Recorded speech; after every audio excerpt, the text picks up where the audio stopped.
A bank run does not start with a problem. It starts with a question. Not a revelation, not a confirmed loss, not a regulatory announcement, or an earnings restatement, or a credit rating downgrade. A question. A single, simple, destabilizing question that spreads from one depositor to the next with the geometric velocity of a contagion that no capital ratio, no liquidity coverage requirement, no deposit insurance guarantee can reliably stop once it achieves sufficient momentum. The question is not complicated. It has exactly 4 words. Is my money safe? Not is the bank technically solvent. Not is the bank's capital ratio above the regulatory minimum. Not has the bank passed the Federal Reserve's annual stress test. Is my money safe? That question asked by enough people simultaneously, in enough different communication channels, with enough emotional urgency attached to it, is the most powerful financial weapon in existence. More powerful than any derivative. More destabilizing than any sovereign debt crisis. More immediately catastrophic than any geopolitical shock. Because the answer to that question, once enough people are asking it, is always the same. And the answer is always no. This is the confidence break. The precise, identifiable, catastrophically consequential moment when the collective belief that makes the banking system functional transitions from assumed to questioned. Banking is not fundamentally a financial system. It is a confidence system. A system whose entire operational architecture rests on the single premise that the people who have deposited their money will not all ask for it back at the same time. The moment that premise becomes uncertain, the moment even a small but visible minority begins acting as though the premise might not hold, the system that the premise supports begins to collapse under the weight of its own structural reality. Because the structural reality of modern banking is this. No bank on earth holds enough liquid assets to repay all its depositors simultaneously. Not JPMorgan, not Bank of America, not the Swiss National Bank, not a single financial institution in the history of modern banking. They all operate on the confidence that the question will not be asked at scale, and when the question is asked at scale, they all face the same mathematical impossibility. The confidence break is not a symptom of banking system failure. It is the mechanism of it. Here is why understanding the confidence break matters more right now than at any point since 2008. The conditions that make confidence breaks possible, the structural vulnerabilities that convert a question into a catastrophe, have never been more concentrated, more interconnected, or more instantly transmissible than they are in the current environment. Social media has reduced the time between the first expression of depositor concern and the point of critical contagion mass from days to hours. Mobile banking has reduced the friction of acting on that concern from requiring a physical branch visit to requiring a thumb movement on a smartphone screen. And the underlying balance sheet vulnerabilities, the commercial real estate stress, the interest rate derivatives exposure, the fictional asset valuations that give the question its power, have been building for 3 years, while the official narrative has been constructing an elaborate architecture of reassurance designed to prevent the question from being asked. That architecture is showing cracks, and the cracks are visible to anyone willing to look at the data rather than the press release. Let's establish the precise mechanics of how a modern bank run actually develops, because the mechanism has changed fundamentally since the Depression-era images of physical queues outside branch doors that still dominate public understanding of what a bank run looks like. The modern bank run is invisible until it is unstoppable. It happens on smartphones, in group chats, on social media platforms, in the specific information environment of a digitally connected depositor base that can coordinate withdrawal behavior at a speed that no bank's liquidity management system was designed to survive. Silicon Valley Bank is the case study that every banking regulator on earth is now studying with the forensic intensity of a post-mortem that is still not finished producing its lessons. SVB did not collapse because it was uniquely poorly managed.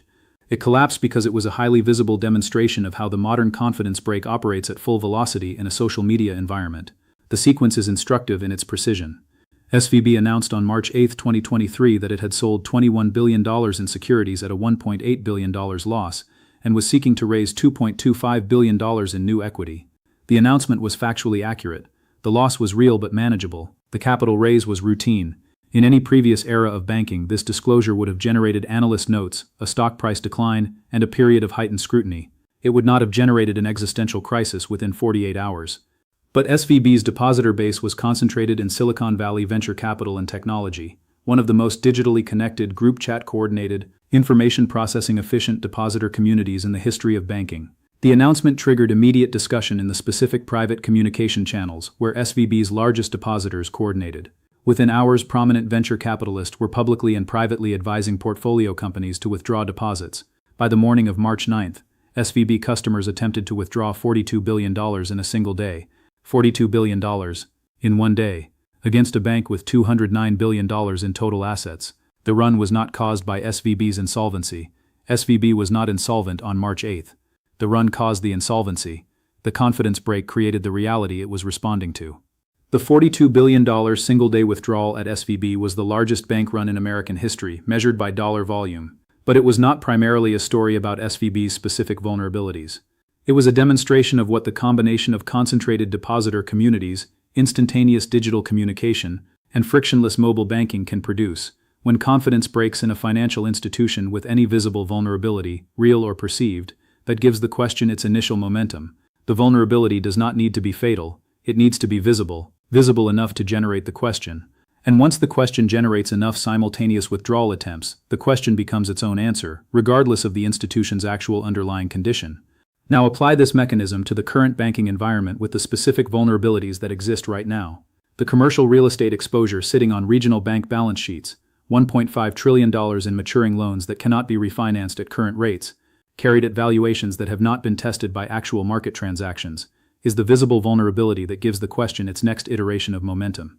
Not because every depositor understands commercial real estate loan covenant mathematics, but because the mainstream financial press is increasingly covering commercial real estate stress in language accessible enough that the question "is my bank exposed to this?" and "is my money safe?" is forming in the minds of a depositor base that has already watched SVB, Signature Bank, and First Republic collapse in a single month in 2023. The SVB collapse did not resolve the confidence break risk. It educated a generation of depositors about exactly how quickly and completely a bank can fail once the question achieves critical mass. That education is now the hidden accelerant sitting inside every subsequent confidence break scenario. The specific financial nuke that the confidence break dynamic represents in the current environment is its interaction with the $313 trillion global debt structure and the $180 trillion derivative book that the major banks are carrying. In previous eras, bank runs were geographically and institutionally contained. A run on a regional bank stayed regional because depositor information networks were local and withdrawal friction was physical. In the current environment, a confidence break at a regional bank that is visibly exposed to commercial real estate stress does not stay regional. It transmits instantaneously through social media to depositors at every other regional bank with similar exposure profiles. The contagion is not transmitted by the actual financial condition of the other institutions. It is transmitted by the perceived similarity of their vulnerability profiles. And perceived similarity, in a social media environment with mobile banking access, is sufficient to generate simultaneous withdrawal pressure across multiple institutions that individually might have survived the question, but collectively cannot survive it being asked of all of them at once. The confidence break, as the primary mechanism of financial system collapse, is not a modern discovery. It is the oldest and most consistently documented dynamic in the entire history of banking, predating central banks, predating deposit insurance, predating every regulatory framework ever designed to prevent it. And its historical recurrence with such mechanical regularity across 5 centuries of modern banking history should have made its prevention the primary organizing principle of every financial, regulatory system on Earth. It is not for the same reason that every confidence break in history has eventually occurred despite the regulatory frameworks designed to prevent it. Because the regulatory frameworks are built by the same institutions whose behavior generates the vulnerabilities that make the confidence break possible. Study the Amsterdam Wisselbank crisis of 1672. The Wisselbank, founded in 1609 as the world's first modern central bank, had maintained depositor confidence for 63 years through a combination of genuine financial conservatism and the institutional reputation that conservatism produced. Its deposits were backed by gold and silver reserves held in its vaults. Its operations were transparent by the standards of the era. Its reputation was the foundation of Amsterdam's position as the financial capital of the world, the center of the global trade finance system that Dutch commercial dominance had created. In 1672, the rampjaar, the disaster year, France invaded the Dutch Republic simultaneously with attacks from England, Münster and Cologne. The existential military threat generated an existential financial question among Wisselbank depositors. The question was not whether the Wisselbank was financially sound. It was whether the Dutch Republic would survive to honor its financial obligations. The distinction is critical. The confidence break was not triggered by a financial failure. It was triggered by an external threat that made depositors question whether the institutional framework within which financial soundness had meaning would continue to exist. Depositors withdrew. The Wisselbank's gold and silver reserves were depleted. The institution that had been the financial bedrock of the world's most sophisticated economy for 63 years was revealed to be carrying substantially less gold than its accounts suggested. The gap filled by secret loans to the Dutch East India Company that had been made without public disclosure. The confidence break did not just destroy the Wisselbank, it destroyed Amsterdam's position as the global financial center. London replaced it. The financial capital of the world shifted not because London's financial system was superior in its mechanics, but because Amsterdam's confidence break demonstrated a vulnerability that London's system had not yet been asked to reveal. The hidden financial force that the Amsterdam parallel illuminates with crystalline clarity is this. Confidence breaks are never really about the specific institution whose failure triggers them. They are about the institutional framework within which that institution operates. When SVB failed, the question that spread was not just is my money safe at SVB? It was is my money safe in any bank that holds long-duration assets against short-duration deposits in an environment of rapidly rising interest rates? The confidence break is always a generalization. It starts specific and becomes systemic at the speed of information transmission. And the systemic version, the version that asks the question not about one institution but about the framework itself, is the version that no deposit insurance guarantee, no central bank backstop, no emergency liquidity facility can fully contain. Because the systemic confidence break is not asking about solvency, it is asking about legitimacy, about whether the institutional framework that the financial system depends on is worthy of the confidence it requires to function. And that question, once asked at sufficient scale, cannot be answered by a press conference or a balance sheet disclosure or an emergency rate cut. It can only be answered by time, by the slow, painful, enormously costly process of rebuilding the institutional credibility that the confidence break revealed was never as solid as it appeared.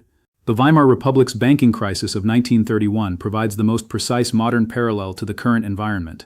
Germany's banking system entered 1931 with capital ratios that satisfied every regulatory requirement, with deposit insurance frameworks that were supposed to prevent runs, with central bank backstop facilities that were supposed to provide liquidity against any temporary confidence shock. What it did not have was the ability to survive the systemic confidence break that the combination of sovereign debt stress, commercial loan deterioration, and the specific information environment of a politically fragile democracy produced simultaneously. The Danat bank collapse in July 1931 was not caused by Danat's unique failures. It was caused by the visible accumulation of commercial loan losses in the textile sector that generated the question, which spread through the interconnected depositor networks of Weimar Germany's financial community, which produced withdrawal pressure that Danat's liquidity position could not absorb, which triggered the government bank holiday that confirmed the systemic nature of the crisis, which produced the economic contraction that contributed to the political conditions that made everything that followed possible. One confidence break, one bank holiday, one systemic question about institutional legitimacy, and the financial foundation of the Weimar Republic collapsed with consequences that reshaped the 20th century. Watch 4 specific developments in the next 12 months that will tell you whether the confidence break risk in the current American banking environment materializes or is successfully contained. First, watch regional bank earnings calls for any deviation from the scripted reassurance language that bank management teams use in normal conditions. When a bank CEO uses the word liquidity unprompted in an earnings call, when the word appears in the prepared remarks rather than only in response to analyst questions, it signals that the management team is attempting to preempt the question before it forms organically in the depositor base. Preemption of the confidence question is always less effective than avoiding the conditions that generate it, and the attempt to preempt it always increases the visibility of the vulnerability it is trying to suppress. Second, watch the FDIC's weekly failed bank list updates. The list has been empty or near empty for the past 2 years, a period of apparent banking stability that the official narrative has deployed as evidence of systemic resilience. When the first regional bank failure of the current cycle appears on that list, when a bank with significant commercial real estate exposure fails through the normal resolution process rather than through the emergency weekend seizure that SVB required, it will be the visible vulnerability that generates the question in the depositor communities of every other institution with a similar exposure profile. The first failure is not the crisis, it is the question generator. And the question, once generated in the current information environment, travels at SVB speed. Third, watch social media sentiment analysis, specifically targeting banking terms. Bank run, is my money safe, FDIC insurance, withdraw deposits across Twitter, Reddit, and private messaging platforms that financial intelligence firms monitor for early contagion signals. The SVB run was visible in social media data 18 to 24 hours before it became visible in deposit flow data. The social media signal preceded the financial signal by almost a full day. In a mobile banking environment where $42 billion can leave in 24 hours, a one-day early warning is the difference between containable and catastrophic. Watch the platforms. The question always appears there first. Fourth, and most critically, watch the Federal Reserve's emergency lending facility utilization data published weekly. The Bank Term Funding Program, created in the immediate aftermath of the SVB collapse to provide emergency liquidity to banks holding underwater long-duration assets, has been quietly utilized by institutions that have not publicly disclosed their participation. When BTFP utilization spikes without a corresponding public announcement of which institutions are drawing on it, the transparency gap itself becomes a confidence break accelerant. Depositors who cannot determine which banks are drawing emergency central bank liquidity cannot determine which banks to trust.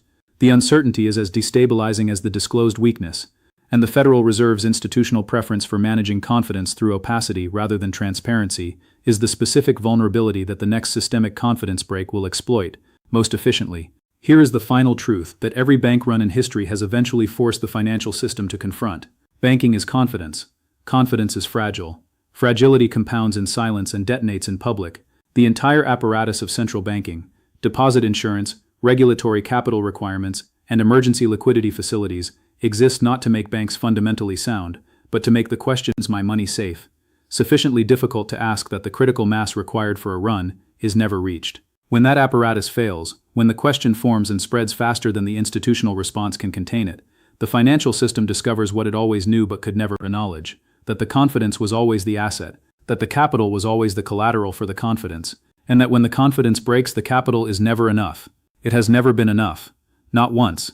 Not in Amsterdam in 1672.